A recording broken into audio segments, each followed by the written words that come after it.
It was the 1800s. America was growing, and vast financial empires were being built. Into this era of opportunity, one powerful man emerged, a man who pulled the financial strings of wealthy men and entire countries. A man who brought order to chaos. J. Pierpont Morgan. Twice, he was called on by American presidents to save the nation's economy. Both times, he was criticized for wielding the power to be able to do so. He amassed a personal fortune, spending his riches in ways that inspired some and outraged others. He was corpulent and intimidating. One contemporary said, meeting his blazing dark eyes was like confronting the headlights of an express train bearing down on you. J. Pierpont Morgan was as powerful as a world leader. Wall Street was his empire.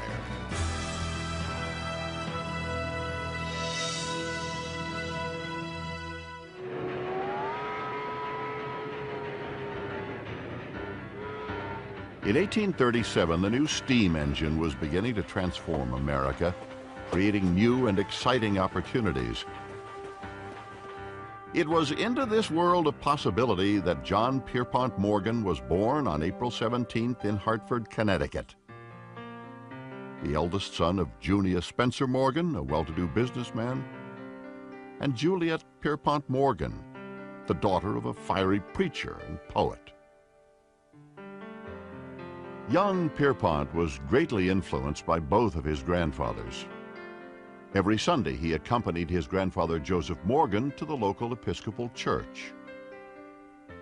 Pierpont loved the services, especially when it came to singing the hymns. His other grandfather, the Reverend John Pierpont, was known for his radical sermons about politics and religion. He was eventually forced to leave his pulpit because of his ideas. From his Pierpont grandfather, Morgan got a streak of romanticism, a streak of morality, and even a certain crusading streak that would be very important in his life. This crusading streak of Pierpont's was evident while he was at school. He proved himself to be a natural leader among the other children. Pierpont's father noticed his son's abilities and over the years groomed him for a career in business. He raised his son Pierpont with a great deal of love, but also a great deal of discipline. Junius Spencer Morgan expected that his son would follow in his footsteps and succeed in the business world. But illness plagued Pierpont and often kept him out of school. From the time that he was a boy, he really had two personalities. One was this very jolly, animated, high-spirited, outgoing boy with tremendous energy and health.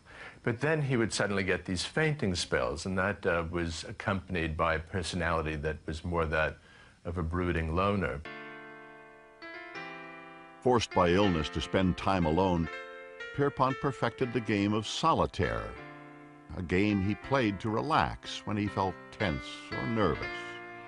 As his health improved, Pierpont spent much of his time accompanying his family to art galleries and concerts. It was at this time that he began to develop a lifelong appreciation for the arts. Pierpont Morgan started collecting as a child. He was very interested in collecting historic autographs, particularly of great Americans. Pierpont's interest in history served him well when he returned to high school. He wrote his commencement essay on his hero, Napoleon Bonaparte, a man whose power he was determined to emulate. Pierpont's father was looking for a position of power himself, and in 1854 he accepted a job at the Peabody Bank in London. It was an incredible opportunity. Junius would gain access to wealthy European bankers who in turn could provide capital to help build a burgeoning America. Pierpont was 17 when Junius moved the family abroad. Soon, he was on his way to college in Germany, where he showed a remarkable aptitude for mathematics. After his first year at the university, Pierpont's father decided it was time for his son to begin his career. and arranged for him to be given a job in a New York City banking firm. At 20 years of age, Pierpont left his family behind and sailed for New York, ready to strike out on his own. Pierpont began his business career as a clerk at a Wall Street bank. He worked hard, was orderly, and absolutely methodical, and he could add numbers with lightning speed. Despite long hours and dedication to his work, Pierpont also began to build a healthy social life in the city. He worked his way into the finest social circles. He made influential friends and cultivated business contacts that helped him build his career. He was often a guest in the homes of New York's most prominent families, and it was one such visit that changed his life. At a social gathering, Pierpont was introduced to the daughter of a well-to-do family. Her name was Amelia Sturgis, or Mimi. Pierpont was captivated by Mimi, and her family soon embraced this ambitious young man whose own family was across the Atlantic. When Pierpont wasn't visiting Mimi, he was searching for new opportunities. Pierpont had big dreams and was determined to find a way to turn them into realities. He wrote to his father frequently, sharing his personal observations and thoughts about business and life in New York City. Pierpont's insights and abilities showed a young man with great potential, and the partners at the firm were beginning to take notice. Pierpont was young, but showed remarkable business instincts, instincts that were soon to be tested. In 1860, the firm sent Pierpont south for a first-hand account of the cotton and shipping business. In Cuba, young Pierpont sampled his first Havana cigar, the beginning of a lifelong passion. From Cuba, he went to New Orleans, where he stumbled upon a business opportunity that he couldn't resist. But it was not without risk. A local sea captain was stuck with a shipload of coffee and no buyer. Immediate action was required or the coffee would spoil. Using the firm's money, Pierpont purchased the coffee and set about selling it to New Orleans merchants. He pulled it off, managing to turn a tidy little profit in the process. In New York, the partners of the bank weren't impressed. They were angry and felt the venture was risky. But Morgan believed that fortune smiles on those who act fast, and he believed his instincts about people would always make him a winner.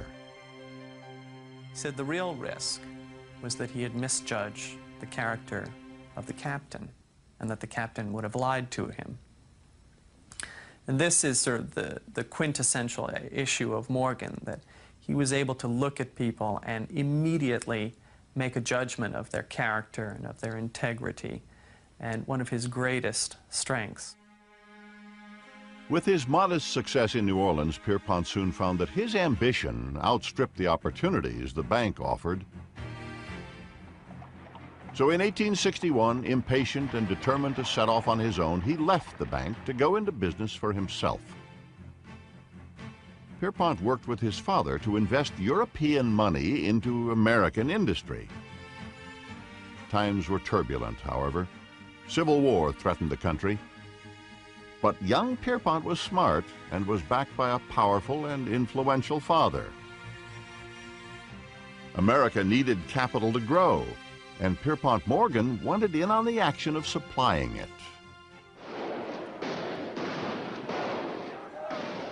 But embers of North-South anger were soon fanned into the flames of civil war, and young men were going off to fight, shedding their blood for the Union cause. Like other young men of means, Pierpont was able to avoid the draft. He paid a substitute $300 to take his place and called him the other JP Morgan. Not fighting in the war enabled Pierpont to concentrate on his work. And business was booming. Long hours at the office were made bearable by his blossoming love affair with Mimi. Pierpont was coming into his own. but his personal fortunes eventually took a turn for the worse. During the summer of 1861, 3 years after they had met, Mimi was diagnosed with tuberculosis, almost always fatal in the 19th century. Pierpont was devastated. Immediately, he took control of the situation. He proposed to Mimi, promising her that he'd help find a cure. He was deeply in love with Mimi. He married her in the family house in New York. In fact, he had to carry her downstairs for the ceremony. Pierpont immediately took Mimi to Algiers for their honeymoon. He thought the tropical climate might save her. When Mimi's condition worsened, he brought the best specialists to attend to her. But his efforts were in vain. 4 months after their marriage, on February 17, 1862, Mimi died in Pierpont's arms. Here's an extraordinary outpouring of somebody trying to control life in some way. It was a terrible loss for him, and he failed. But he knew what he was getting into, oddly enough. He was daring, and almost he was daring death in some sort of dramatic way, and attempting to control it. The ordered, controlled life that Pierpont had made for himself was turned upside down, imbued with a dark chaos. He made plans to return to New York. He didn't know how he would survive the ordeal.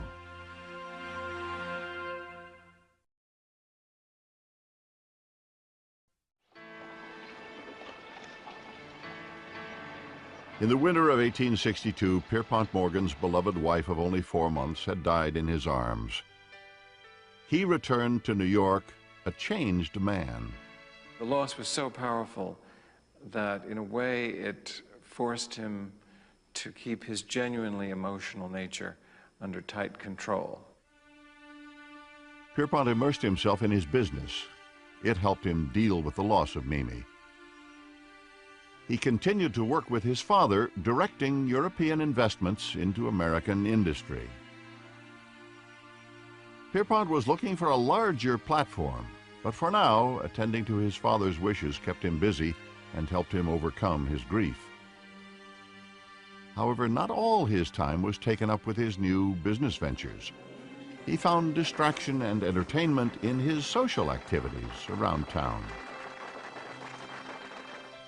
Pierpont also remembered the comfort that the Episcopal Church had offered when he attended Mass with his grandfather Morgan. He joined St. George's Church and immersed himself in its activities. As he continued to grieve for Mimi, the church provided a type of redemption that Pierpont didn't expect. It was there that he met the young, beautiful Fanny Tracy. The daughter of a prominent attorney, she was at first put off by Pierpont's gruff demeanor, but soon she warmed to his affections. After a year-long courtship, Pierpont and Fanny were married at St. George's Church on May 31st, 1865.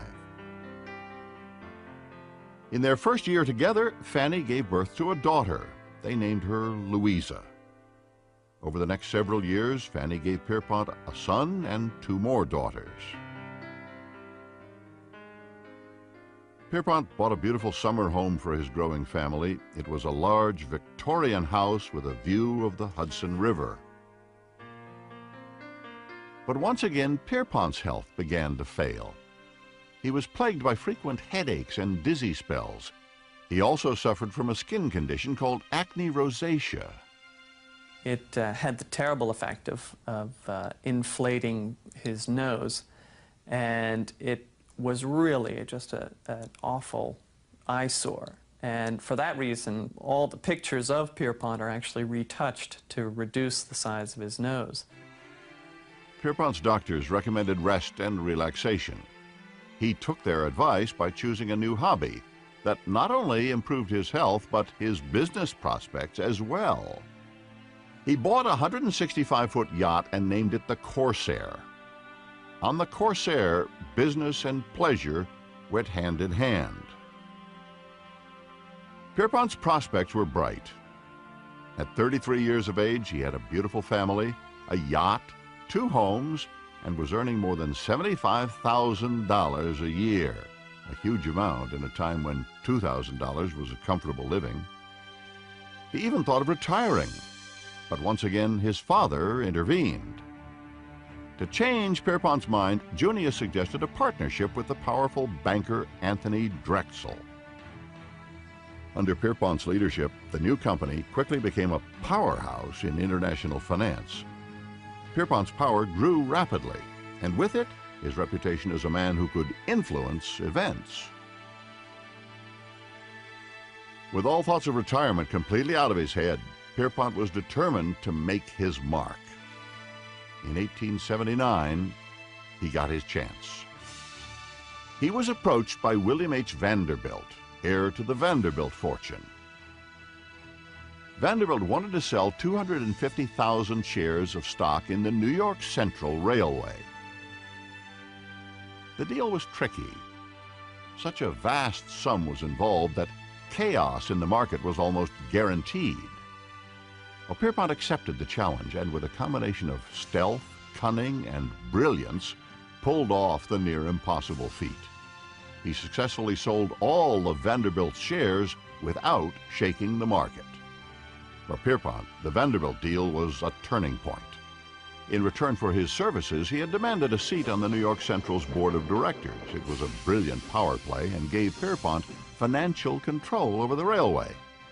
It was a tactic to gain control that Pierpont would use often. It was said that he would serve on the board of all of the companies that he was interested in, but that the chairman of the board was always wherever JP Morgan sat. The financial world began to take serious notice of Pierpont Morgan.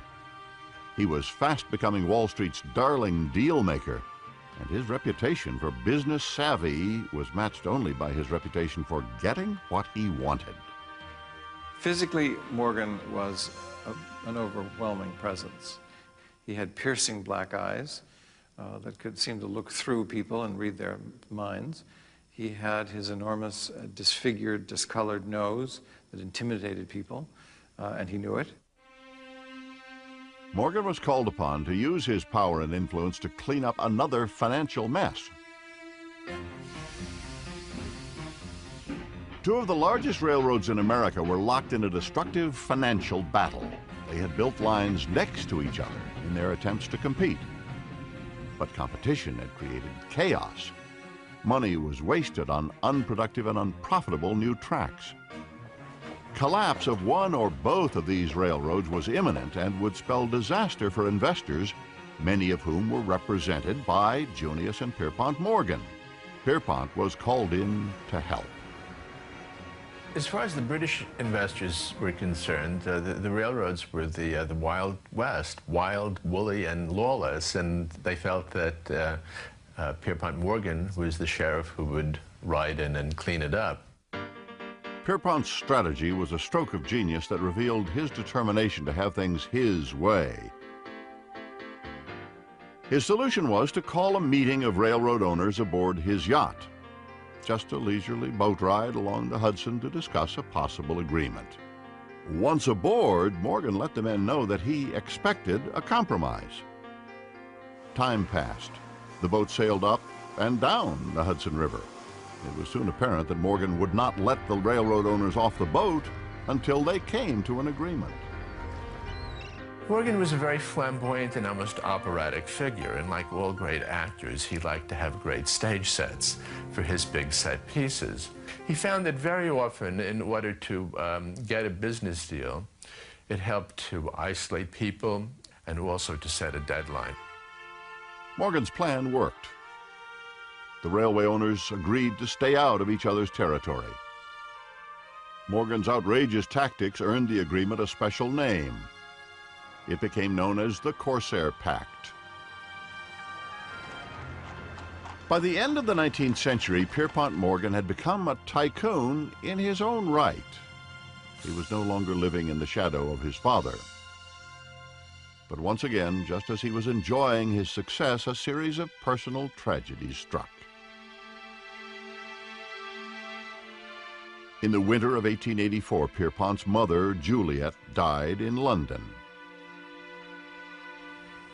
Then in April of 1889, Pierpont took Fanny and their children to visit his father in the south of France. It was the last time they would see Junius alive. In April of 1890, Junius Morgan was killed in a carriage accident. The death of his father signaled a change in Pierpont Morgan's own life. Junius's estate was worth over $14 million, and Pierpont received the lion's share. I think that Pierpont Morgan's father's death did have a profound effect upon him. I think that effect was a liberating one. When his father died in 1890, it set Pierpont Morgan free. One of the first things Morgan did with his large inheritance was to build a bigger, more elaborate yacht. This one measured over 241 feet, one of the largest pleasure vessels afloat. When somebody asked Morgan how much it cost to keep such a large yacht, he answered, "If you have to ask, you can't afford it." Between the yachting ventures and the business deals, Morgan's family saw little of him. While he may have spent a lot of time away from home, Morgan still had a profound effect on his children. His only son, Jack, was groomed as the heir apparent. After graduating from Harvard in 1889, he began work as an apprentice on Wall Street. Jack, like Pierpont, followed his father into the family business. And business was booming. Morgan's bank acquired more companies, placing Morgan and his partners on boards of directors all over the country. But the American economy was fragile, and in 1893, the stock market crashed. The nation was thrown into a devastating depression. More than 100 railroads declared bankruptcy, causing a domino effect that threatened other businesses and promised complete collapse of the economy. Once again, powerful men called upon Pierpont Morgan to bail them out. Morgan reorganized the railroads by streamlining operations and was quickly able to reverse the downward spiral. But his help came at a price. Morgan gained financial control over many of the companies he had consolidated. His far-reaching control coined a new term, remorganization. Morgan was becoming one of the most powerful men in the world, and powerful enemies were beginning to emerge.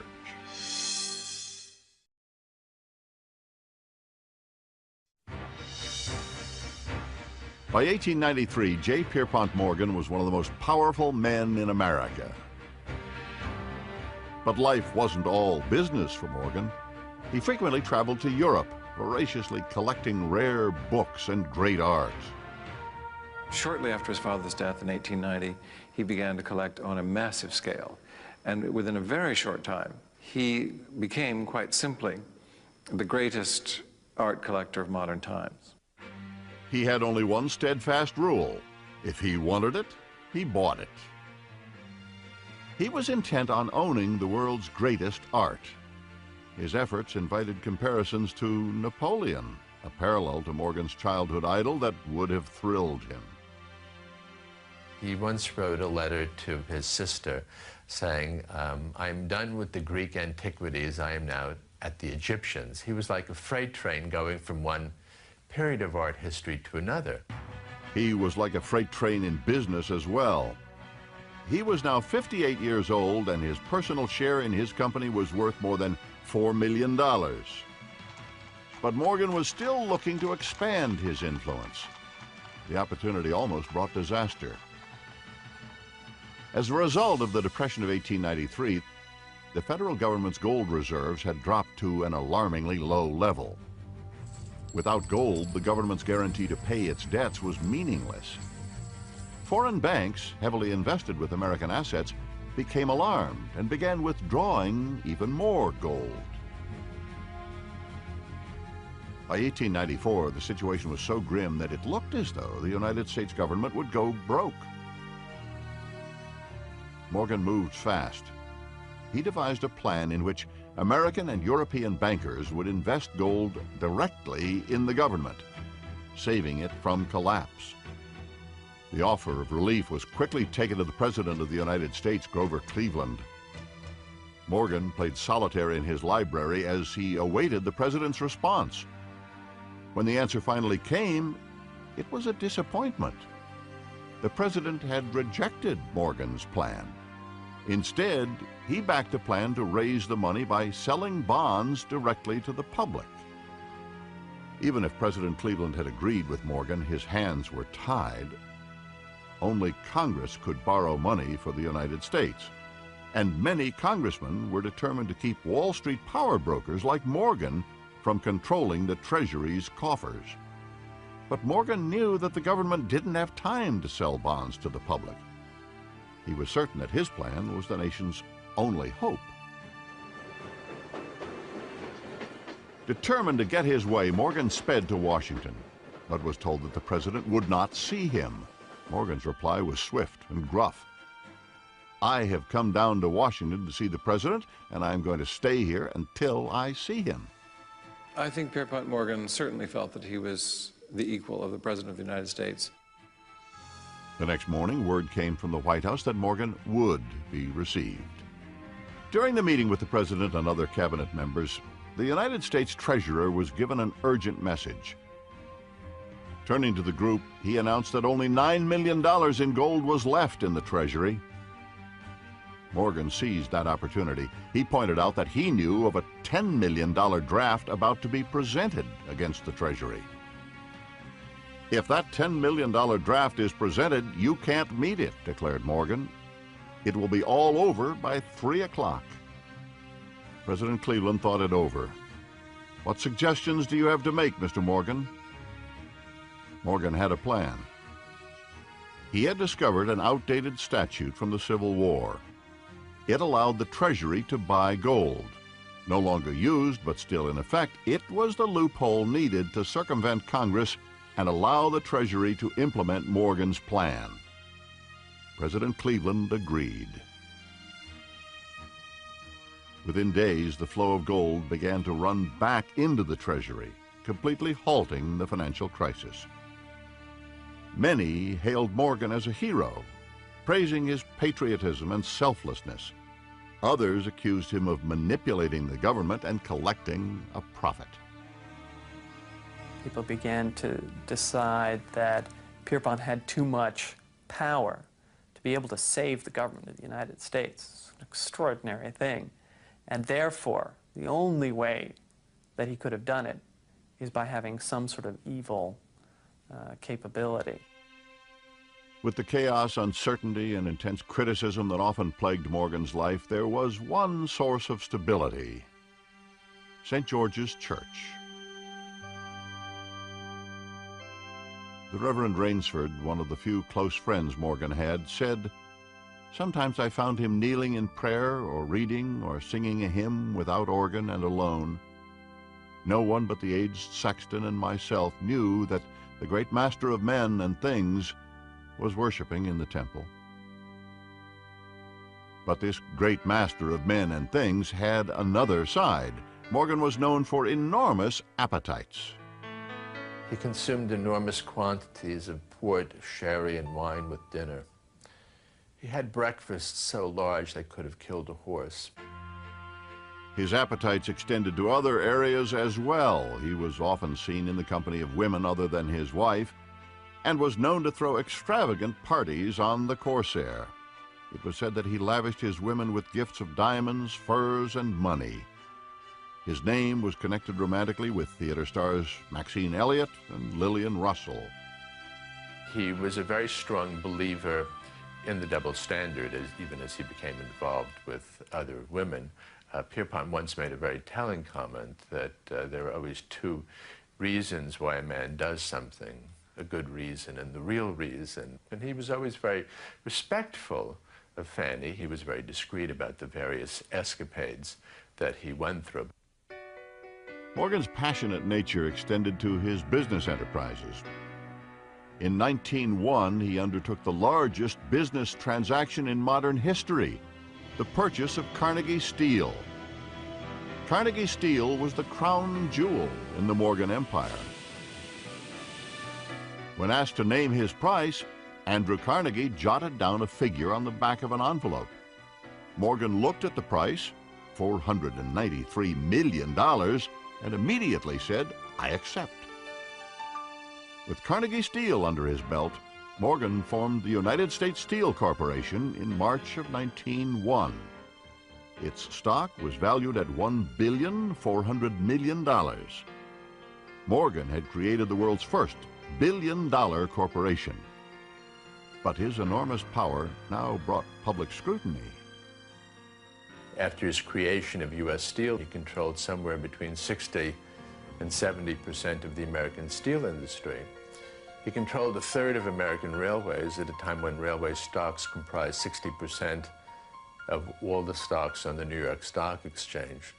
So the American public could be forgiven for imagining that Mr. J. Pierpont Morgan owned the United States.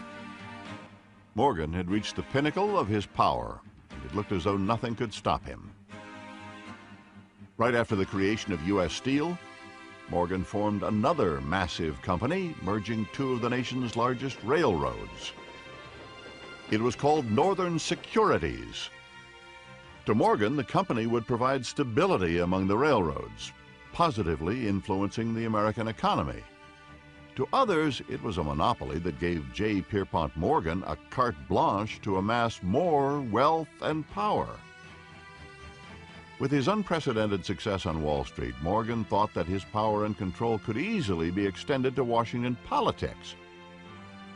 His influence helped William McKinley, a friend to big business, become President of the United States. But on September 6, 1901, McKinley was cut down by an assassin's bullet and died 8 days later. With McKinley gone from the White House and public opinion turning against big business, Morgan soon confronted a man whose power equaled his own.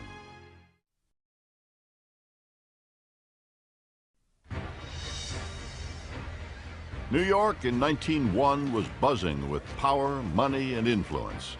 And in the center of it all was the most powerful man in the nation, J. Pierpont Morgan.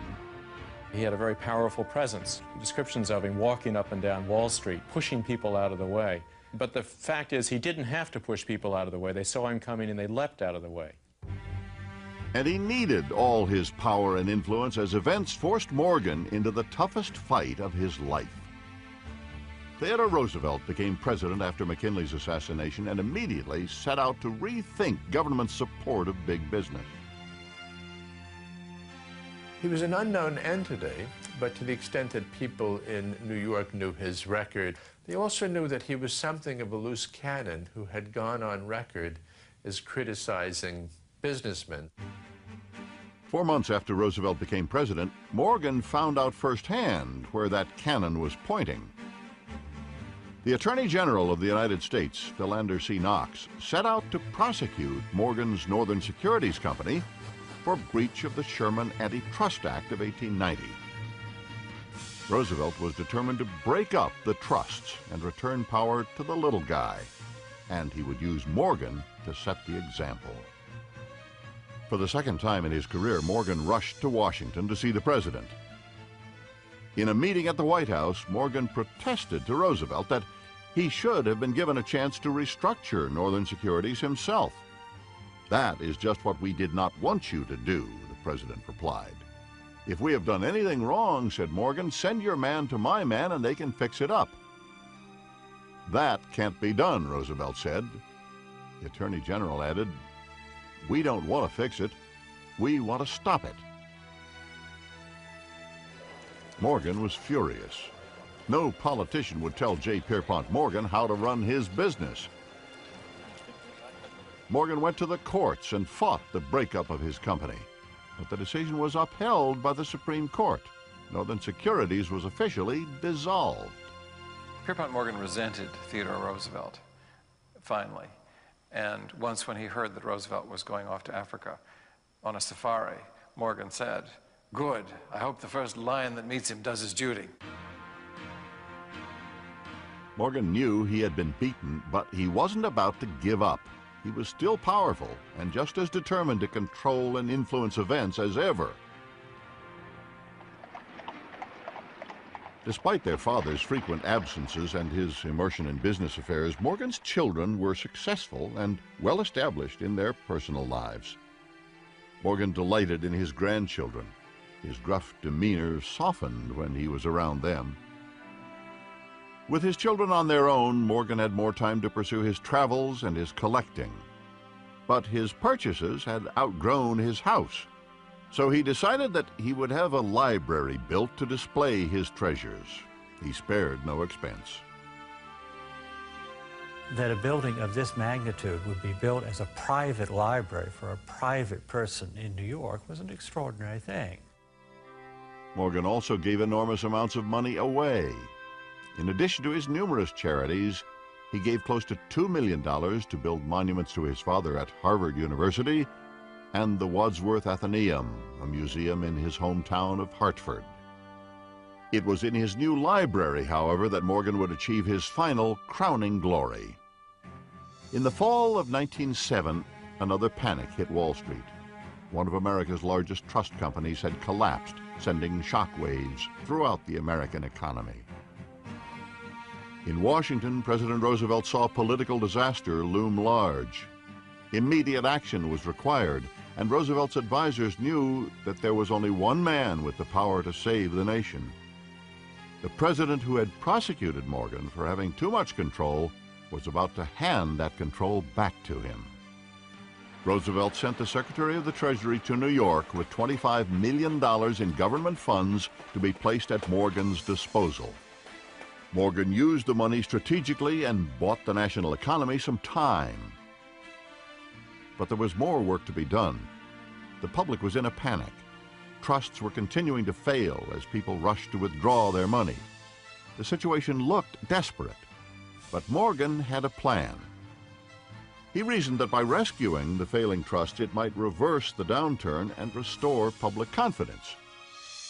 He knew the answer was to get the larger trusts to invest money in their weaker competitors. This wasn't easy, but Morgan's powers of persuasion were unmatched. He gathered the trust company presidents in his study in the library beneath the gaze of his statues of saints and Madonnas. He cast a long, penetrating look at each man and launched into a plea for cooperation that at times sounded like a command. He left the presidents to debate the merits of the plan. Morgan then walked to the front door of the library, locked it, and removed the key. He retired to another room and played solitaire, waiting for a solution. Hours passed, and still the men could not agree on Morgan's plan. But they would agree eventually. Morgan had locked them in. No matter what it took, the bankers would see things Morgan's way, or they'd stay in his library forever.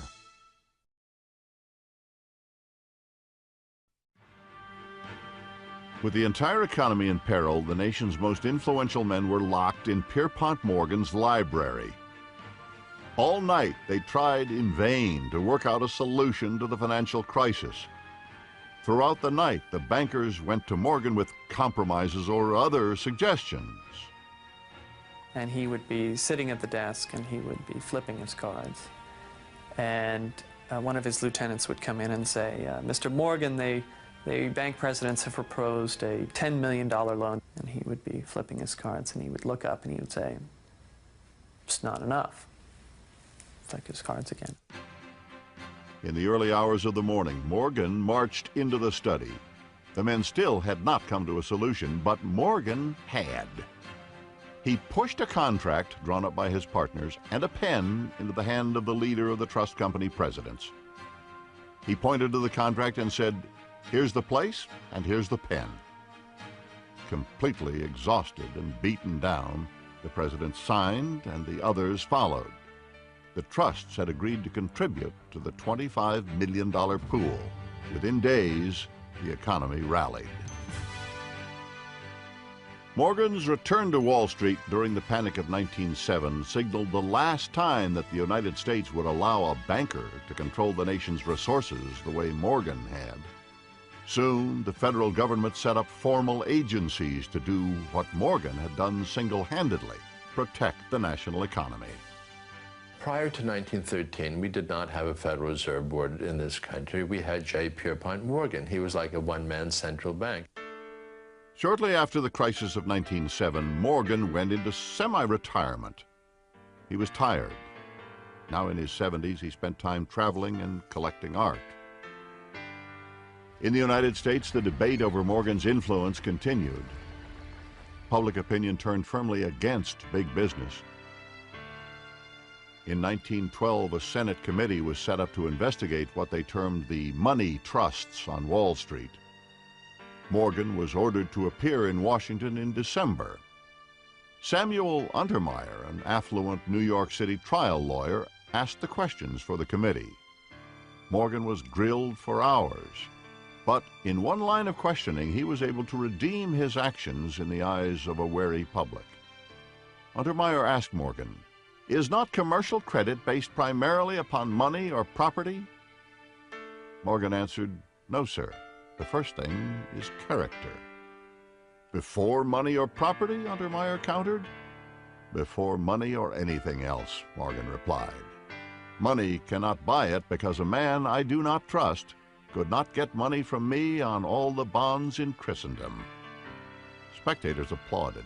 Morgan had stated the banking philosophy on which he had built his empire.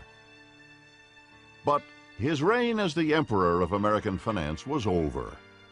The country embraced the 20th century. The banking world moved forward without Pierpont Morgan. As soon as the hearings were over, Morgan returned to his travels. But Pierpont Morgan's time ran out. On March 31st, 1913, he died in his sleep in a hotel in Rome. He was 75. Thousands of people flocked to St. George's Church for Pierpont Morgan's funeral. His body was taken to Hartford, where he was buried in the family plot. As a final tribute, the New York Stock Exchange stayed closed that morning, one of the few times in its history. Upon his death, Morgan's personal fortune was estimated at over $68 million.